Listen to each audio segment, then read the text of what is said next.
আপনি কি খুশিতে কান্না করতে চান? তাহলে ভিডিওটা দেখে যান।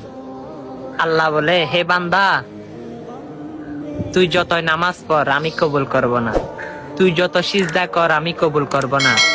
তখন ওই বান্দা বলে আলহামদুলিল্লাহ। তখন আল্লাহ বলে, কিরে, তোর ইবাদত আমি কবুল করব না বলছি, তুই আলহামদুলিল্লাহ কেন বললি? তখন আল্লাহ বলে, এই বান্দা যা, তুই জাহান্নামে যা। তখন ওই বান্দা বলে আলহামদুলিল্লাহ। তখন আল্লাহ বলে, কিরে, আমি তোকে জাহান্নামে যাইতে বললাম, তুই বলস আলহামদুলিল্লাহ, ব্যাপার কি? তখন ওই বান্দা বলে, আল্লাহ, জান্নাতও আপনার, জাহান্নামও আপনার, এখন আপনি যেটাই দিয়েছেন সেটার জন্য আপনার শুকরিয়া আদায় করতেছি, আলহামদুলিল্লাহ। তখন আল্লাহ বলে, বান্দা, তুই কি জানোস না জাহান্নামের আগুন কত কষ্টকর? সেখানে তুই কষ্ট পাবি, তুই অনেক কষ্ট পাবি। তখন বান্দা বলে, আল্লাহ, যেখানে আপনি আছেন সেখানে যদি আমি কষ্ট পাই